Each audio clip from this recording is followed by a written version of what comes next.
কুনতুম খায়রা উম্মাতিন উখরিজাত লিন-নাস তা'মুরুনা বিল মা'রুফ ওয়া তানহাউনা আনিল মুনকার আল্লাহুম্মা সাল্লি আলা মুহাম্মাদ ওয়া আলা আলি মুহাম্মাদ। ধন্যবাদ হিন্দু মহাজোটের সভাপতি, ধন্যবাদ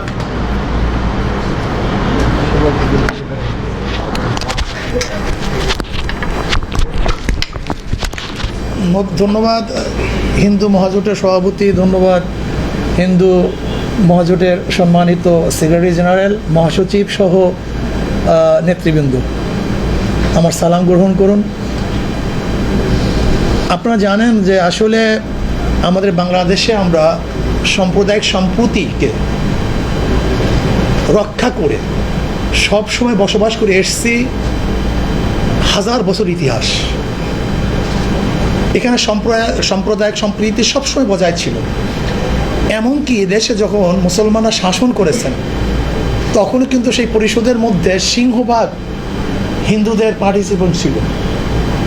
এবং এই পাক উপমহাদেশে দীর্ঘদিন পর্যন্ত মুসলমানের শাসন আমলেও হিন্দুরা কিন্তু খুব ভালোভাবে তাদের জীবনযাপন করতে সক্ষম হয়েছিল।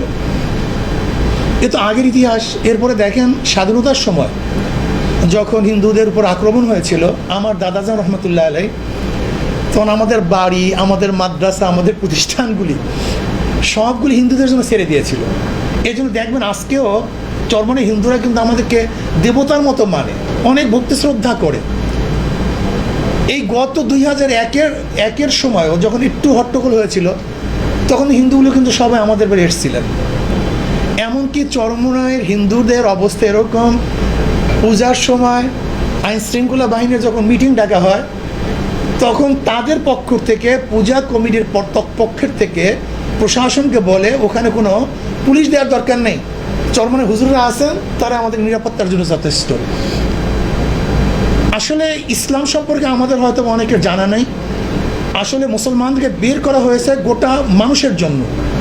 এটা শুধু মুসলমান, মুত্তাকিন, মুমিনদের জন্য নয়, উখরিজাত লিন-নাস, সমস্ত মানুষের জন্য।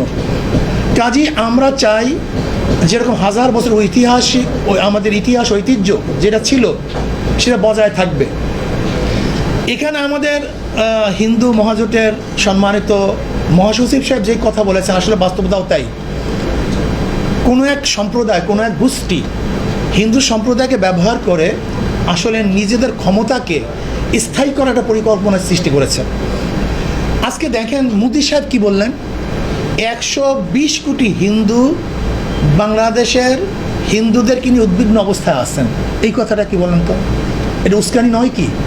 ডাইরেক্ট উস্কানি। তার মানে কি তারা 120 কোটি হিন্দু নিয়ে কি বাংলাদেশে আক্রমণ করবে, ঝাঁপিয়ে পড়বে? আমরা বাংলাদেশের মানুষ, কে মুসলমান কে হিন্দু আমাদের দেখার বিষয় নয়। আমরা এদেশের নাগরিক। যেহেতু এদেশের নাগরিক, সবার অধিকার সমান, সাম্য, মানবিক মর্যাদা, সামাজিক ন্যায় বিচার, এটা আমাদেরকে অবশ্যই বাস্তবায়ন করতে হবে। সাম্যতা থাকতে হবে, সামাজিক ন্যায় বিচার প্রতিষ্ঠিত করতে হবে, প্রত্যেক অধিকার বাস্তবায়ন করতে হবে, প্রত্যেক মানুষের মর্যাদা প্রদান করতে হবে। মানবিক মর্যাদা, এখানে মুসলমানের মর্যাদা, হিন্দুদের মর্যাদা, খ্রিস্টানের মর্যাদা বলা হয় না, মানবিক মর্যাদা। যে মানুষ তাকে অবশ্যই মর্যাদা দিতে হবে। আমি যখন প্রেসিডেন্ট হাউসে প্রথম 5 তারিখে মিটিংয়ে গিয়েছিলাম, সবাই সবার কথা বলছে, কিন্তু ফার্স্ট কিন্তু আমি বলেছিলাম সেফটি ফার্স্ট। আমি বলছিলাম সেফটি দেওয়ার দরকার, আমাদের হিন্দু সম্প্রদায়কে অবশ্যই সেফটি দেওয়ার দরকার। যখন বাংলাদেশের মানুষ চিন্তাও করতে পারে না হিন্দু মন্দির পাহারা দিতে হবে, তখন কিন্তু ইসলামী আন্দোলন বাংলাদেশের নেতা কর্মীরা প্রত্যেকটা হিন্দু মন্দিরে অবশ্য চলে গেছেন, যেটা আপনারা বলছেন যে আমরা চিন্তাও করতে পারি নাই। কারণ আমরা বুঝতে পেরেছি যে পরাজিত শক্তি এখন হিন্দুদেরকে ঢাল বানিয়ে দ্বিতীয়বার অরাজকতা সৃষ্টি করা চক্রান্ত করবে। এর জন্য এই বিষয়টাকে ইস্যু করার জন্য, আগেই সতর্ক থাকার জন্য, এই বিষয়টাকে নষ্ট করার জন্য, রদ করার জন্য আমরা আগেই সতর্ক ছিলাম। আজকে আমরা শপথ গ্রহণ করব, বাংলাদেশে হাতে হাত রেখে আমরা বাংলাদেশের নাগরিক, আমরা মুসলমান, হিন্দু, খ্রিস্টান, বৌদ্ধ সবাই এক হয়ে দেশটাকে গড়ব। এই দেশটাকে সামনে অগ্রসর করব, এই দেশটাকে সামনে নিয়ে যাব। এখানে প্রত্যেকটা মানুষ তারা অন্ন, বস্ত্র, চিকিৎসা, বাসস্থান সব জিনিসের থেকে, সব দিক থেকে তারা সাম্যতা অর্জন করবে, সবার অধিকার সমান থাকবে। কে হিন্দু, কে খ্রিস্টান, কে বৌদ্ধ, এটা দেখার বিষয় নয়। আমি বাংলাদেশের নাগরিক, এইটা আমার মূল পরিচয়।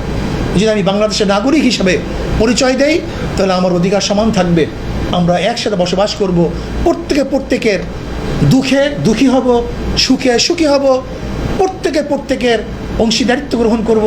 যদি এইভাবে আমরা বসবাস করতে পারি, তাহলে বাংলাদেশের বুকে বাংলাদেশ একটা স্বর্ণের দেশ হিসাবে আবির্ভূত হবে বলে আমি মনে করি। কাজে আজকে হাতে হাত রেখে আমরা সবাই শপথ গ্রহণ করব। আসেন আমরা সবাই হাতে হাত রেখে শপথ গ্রহণ করি, আমরা বাংলাদেশের সমস্ত নাগরিক এক হয়ে বাংলাদেশকে সামনে অগ্রসর করব। আমরা সবাই এক, অভিন্ন, এখানে কোনো পরিচয় থাকবে না, শুধু পরিচয় থাকবে আমরা বাংলাদেশের নাগরিক। আল্লাহ আমাদের সবাইকে সম্মিলিতভাবে দেশটাকে সামনে অগ্রসর করার তৌফিক দান করুন। আর আমাদের মহাসচিব সাহেব যেই প্রস্তাব দিয়েছেন, আমরা পিআর সিস্টেমের নির্বাচন চাই। পিআর সিস্টেমের নির্বাচন যদি হয়, তাহলে প্রত্যেকের অধিকার সংসদে বাস্তবায়ন হবে এবং প্রত্যেকের ভোটের পার্টিসিপেট থাকবে এবং প্রত্যেকে সেখানে প্রতিনিধি হিসাবে যেতে পারবে। কাজে আল্লাহ আমাদের সবাইকে ঐক্যবদ্ধভাবে এই দেশটাকে করার তৌফিক দান করেন। এবং আপনারা চিন্তিত হবেন না, ইনশাআল্লাহ আপনাদের পাশে আসি, আপনাদের সুখে দুঃখে ইনশাআল্লাহ ইসলামী আন্দোলন বাংলাদেশ তথা চরমনাই পীর সাহেব হুজুর চরমনাই সবসময় থাকবে ইনশাআল্লাহ। এই দেশে মুসলমান আপনাদের পাশে থাকবে ইনশাআল্লাহ। আল্লাহ আমাদের সবাই কবুল। আপনারা আসছেন, আপনার সবাইকে অসংখ্য ধন্যবাদ জানিয়ে আমরা এখানেই আমাদের এই আলোচনা সভা সমাপ্ত ঘোষণা করলাম। আপনাদের সবাইকে ধন্যবাদ।